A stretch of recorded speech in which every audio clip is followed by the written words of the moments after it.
Hello kids. Okay, now we are going to deal with our literature readers unit number 6, prose or lesson My Childhood. Okay, basically it is an autobiography of Mr. APJ Abdul Kalam. Okay, and this has been extracted from his book autobiography. The name of the book is Wings of Fire. From that, this My Childhood, this part has been taken, extracted for us to deal with his childhood. Okay, before you read section, can you think of any scientist who have also been statesmen? Okay, can you name any scientist of our country who was also a great politician of his time? Obviously, he was none other than Mr. APJ Abdul Kalam. He was a scientist, he was a writer, he was a politician. Okay, he was a good president, the best president of his time, and he had many great ideas. Okay, so he had also discovered what would be the vision of 2020. Nearly it's 10 to 15 years before he had written this book, Vision 2020. Okay, so he was a good writer as well. So APJ Abdul Kalam, whose projects in space, defense and nuclear technology guided India into the 21st century, became our 11th president in 2002. So in 2002, he became the 11th president of India. Okay. He had done many successful works in space, defense and nuclear technology. He had guided India in these terms in the 21st century. So in his autobiography, Wings of Fire, he speaks of his childhood. So let us deal with his childhood, okay, in his autobiography. I was born into a middle-class Tamil family in the island town of Rameswaram in the erstwhile Madras state. My father, Jainul-Abdin, had neither much formal education nor much wealth. Despite these disadvantages, he possessed great innate wisdom and a true generosity of spirit. He had an ideal helpmate in my mother, Ashiamma. I do not recall the exact number of people she fed every day, but I am quite certain that far more outsiders ate with us than all the members of our own family put together. Okay, so erstwhile, see the meaning of the difficult word erstwhile. Erstwhile means former. Okay, earlier, former. Innate means inborn, a quality or feeling in one's nature. Okay, so Mr. APJ Abdul Kalam, he was born in a middle-class Tamil family in the island town of Rameswaram in the erstwhile Madras. Erstwhile means earlier that place was known as Madras, but today it is known as Chennai. Chennai is its new name. Earlier, erstwhile it was known as Madras. So there he was born.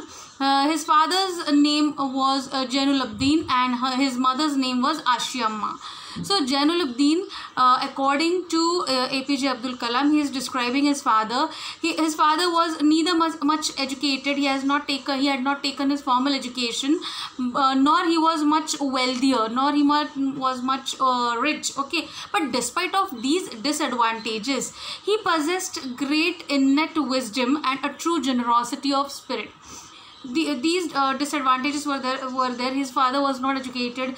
He didn't even belong to a rich family, but his father possessed innate wisdom. Innate means inborn quality of being wise, generous towards other, kind towards other. So these qualities were possessed by his father. Okay, and he had an ideal helpmate in his mother. Her name was Ashiamma. So his father had an ideal helpmate, a helping hand. Okay, his mother used to help her husband or his father in many kind of works. Okay, so I do not recall the exact number of people she fed every day, but I am quite sure that far more outsiders ate with us than all the members of our own family put together. So every day his mother used to feed several number of people by her beautiful food and delicious food she made. So he remembers that more than their family members, outsiders were there to eat. So she used to feed. She never hesitated or never showed any reluctance in feeding those people who were outsiders. Whosoever visited their house, never he or she went empty stomach. Okay, so every day so many people came and visited and had meal in their house. So this is the quality, being generous, to give others with free hand. Okay, I was one of many children, a short boy with rather undistinguished looks, born to tall and handsome parents. We lived in our ancestral house, which was built in the middle of the 19th century. It was a fairly large pakka house made of limestone and brick on the Mosque Street in Rameswaram. My austere father used to avoid all inessential comforts and luxuries. However, all necessities were provided for in terms of food, medicines, or clothes. In fact, I would say mine was a very secure child, both materially and emotionally.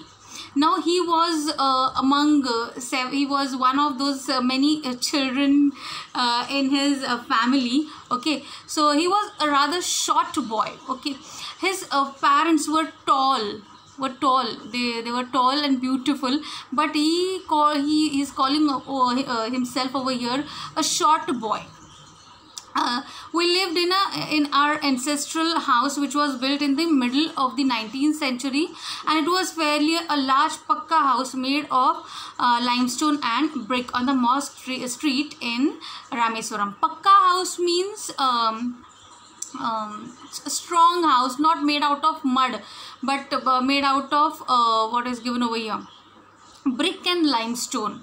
So it was a pakka house, a strong house. Pakka is a Hindi word which is used over here. So it means a strong house. So it was their ancestral house which was built in 19th century. Okay, and it was it is situated on the Mosque Street in Rameswaram. My austere father. Austere means a simple, strict and severe. Okay, so his austere father, he avoided inessential comforts and luxuries. Inessential comforts and luxuries means unnecessary things which are not actually needed. We do not need those things. Okay, so he avoided those things, those luxuries to buy.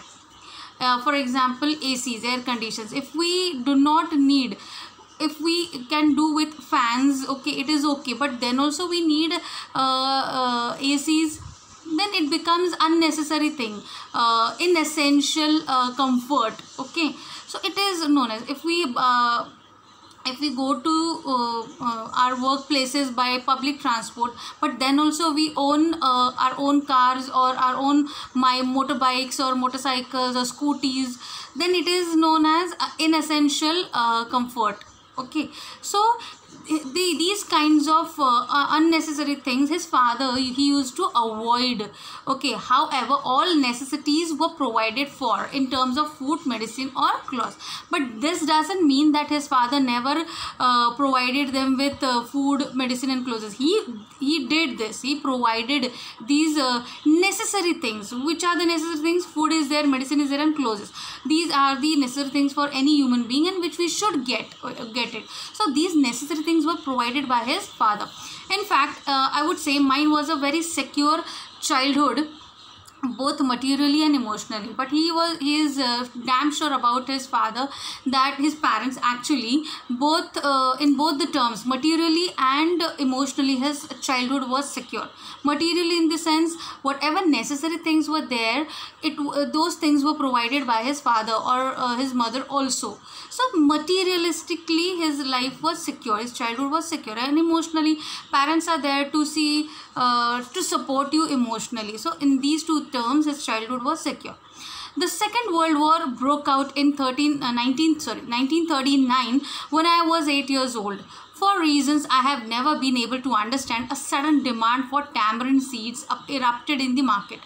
I used to collect the seeds and sell them to a provision shop on Mosque Street. A day's collection would fetch me the princely sum of one anna.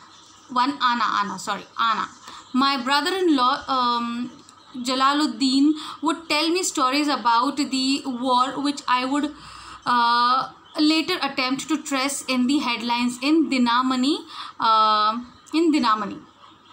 Okay, so what he's saying over there, when he was 8 years old, that means in 1939, the Second World War broke out, and because of this, first of all, what was Second World War? Why countries were fighting with each other? An 8-year-old boy would not, or he was not able to understand why it was happening. So, for some reason, he did not understand that because of the World War II, tamarind seeds, the demand for tamarind seeds suddenly increased in the market. Okay, so what he used to do, he used to collect the tamarind seeds which were fallen, the tamarinds which fell from the tamarind tree. He used to collect those tamarinds and remove the seeds out of that, and he used to sell those seeds to the shop, a provision shop on Mosque Road, and that is how he used to earn his princely sum of one anna. Princely sum means, see the meaning, generous amount, a huge amount. But what was that huge amount? Just one anna. So princely amount, here he is ironically saying this. Ironically means he wants to say just one anna. But the way he said princely sum. So opposite. What he trying to say here is, he is trying to say it in an opposite way. Okay, he is trying to suggest us the opposite feelings. Princely sum means just one anna. So ironical. So out of those seeds which he used to sell to the shopkeeper of the provision shop, just one anna he used to earn out of that. So whatever was happening during the Second World War, his brother-in-law used to tell him the stories about it, and this little boy, 8-year-old boy, used to trace the same information in the headlines in Dinamani. Dinamani is what is this? It's a name of a newspaper, Dinamani. Okay, so you used to discover the same happening, the same events in that newspaper, Dinamani. So our area being isolated was completely unaffected by the war, but soon India was forced to join the Allied forces, and something like a state of emergency was declared. The first casualty came in the form of the suspension of the train halt at Rameswaram station. The newspaper now had to be bundled and thrown out from the moving train on the Rameswaram road between Rameswaram and Dhanuskodi. That forced my cousin Samsuddin, who distributed newspaper in Rameswaram, to look for a helping hand to catch the bundles, and as if naturally I filled the slot. Samsuddin helped me earn my first wages. Okay, till here we'll see now that our area, means their area where he used to live, was isolated, was away, so it was not affected by the effects of Second World War. But somehow India, during Second World War, India was forced to join Allied forces. Who were the Allied forces? Countries who had their alliance. UK, United Kingdoms was there, USA was there, then just a second, UK, USA and USSR, that means Russia. These three countries, they had their alliance, and India was forced to join these allied forces. Okay, so India had to participate in Second World War unwillingly. Reluctantly, India had to participate. So because of that, it had an effect that trains which used to halt, which used to take a halt on the stations between Rameswaram and Dhanuskodi. These trains, they didn't take a halt, they straight away run on the route. So what happened? This had an effect on the people who used to distribute newspaper bundles. So what they have to do, the people were on the train, they used to throw the newspaper bundle on these stops between Rameswaram and Dhanuskodi. So APJ Abdul Kalam's cousin Samsuddin, he used to distribute newspapers in the local area. So what he has to do now, he has to take a helping hand, someone to catch those bundles from the moving train. Okay, so of course APJ Abdul Kalam was there for as his helping hand to catch the bundles of the newspaper. So in this way, APJ Abdul Kalam, he helped his cousin Samsuddin, and he started earning his first wages by catching those newspaper bundles. Half a century later, I can still feel the surge of pride in earning my own money for the first time. So it was his first earning. So he obviously, whosoever who if we are earning our first hard earned money, okay, so we feel proud in that. So in the same way, he also felt proud in earning the first his first earning. Okay, every child is born with some inherited characteristic into a specific socio-economic and emotional environment and trained in certain ways by figures of authority. I inherited honesty and self-discipline from my father. From my mother, I inherited faith in goodness and deep kindness, and so did my 3 brothers and sister. I had 3 close friends in my childhood. They were Ramananda Sastri, Arvindan and Siva Prakasan. All these boys were from orthodox Hindu Brahmin families. As children, none of us ever felt any difference amongst ourselves because of our religious differences and upbringing. In fact, Ramananda Sastri was the son of Pakshi Lakshmana Sastri, the high priest of the Rameswaram temple. Later, okay, till here, Rameswaram temple. Every child is born with some inherited characteristic. Inherited means inborn characteristic which you have got from your parents or from your great grandfathers or great grandfathers and mothers. Okay, of course. So he is telling over here that he has got the qualities of honesty and self-discipline from his father. Whatever the honesty which he had in him, the self-discipline which he had, okay, he has got these 2 qualities from his father, and from his mother he has inherited faith in goodness and deep kindness. Faith in goodness means a trust in goodness, अच्छाई पे भरोसा, विश्वास. Okay, this he had inherited from his mother. Also, along with him, also his 3 brothers and 1 sister. Okay. Of course, 1 sister. Yeah, all of them had inherited the same qualities from their parents. I had 3 close friends in my childhood. Okay, now he is introducing his 3 close friends of his childhood. They were Ramananda Sastri, Arvindan and Siva Prakasan. All of the 3, they belong to orthodox Hindu Brahmin families. Okay, as children, none of us ever felt any difference amongst ourselves because of our religious differences and upbringing. In childhood, you never see that okay, he belongs to Hindu religion, I should make a friendship with him, or I should make him a friend. We never think like in that way. We never see or make friendship in terms of religion. Okay, so the same way it happened with APJ Abdul Kalam. He was the only Muslim boy among these 4 friends. Okay, so he was Muslim and other 3 were they were Hindu. They belonged to Hindu families. So this religious differences, it never came in between in their upbringing and in their friendship. In fact, Ramananda Sastri was the son of Pakshi Lakshmana Sastri, the high priest of the Rameswaram temple. So who was this Ramananda Sastri? Ramananda Sastri was the son of Pakshi Lakshmana Sastri, the high priest, the pujari of Rameswaram temple. Still they were friends. Okay, later he took over the priesthood of Rameswaram temple from his father. from his father. Who took over the charge of being priest of Rameswaram temple? Ramananda Shastri from his father. Okay. Then Arvindan, another friend, Arvindan went into the business of arranging transport for visiting pilgrims. So what Arvindam started doing later on, he started arranging transport for visiting pilgrims. Pilgrims means people who visit pilgrimages or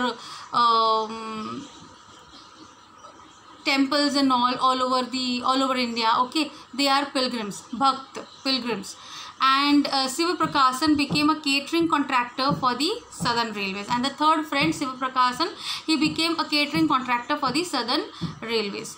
During the annual Sri Sita Rama Kalyanam ceremony, our family used to arrange boats with a special platform for carrying idols of the god from the temple of to the marriage site situated in the middle of the pond called Ramatirtha, which was near our house.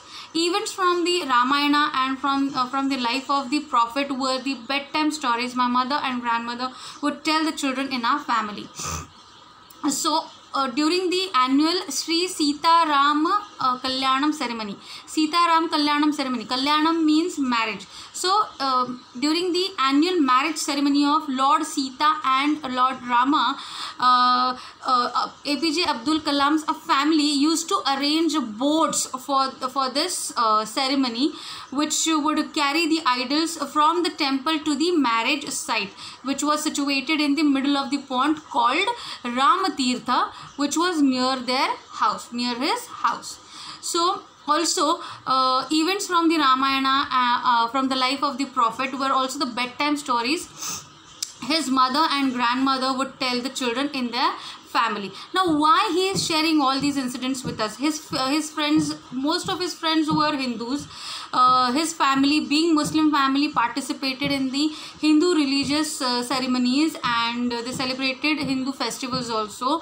His mother and grandmother, both of them used to tell him and his brothers and sister the stories from Ramayana and prophets. So why he is telling us that he never discriminated, his family never discriminated on the basis of religion. We are Muslims, so we should not participate in your religion. You are Hindus, you should not participate with us. So this is the thing, equality. So he got the lesson of equality from his family members, from his parents, from his great grandparents. Okay, so he never did the discrimination, nor did his friend made any discrimination. They never treated him as a Muslim boy. They treated him as any common boy, and they made friendship with him. So there was a sense of equality in their area, in his life, in his family. Okay. So one day when I was in the 5th, okay, now till here we'll study what had happened in the later life, in his childhood.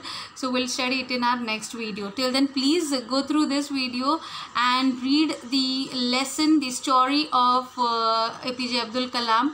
Okay, and please leave your comment in the comment section. Till then, bye.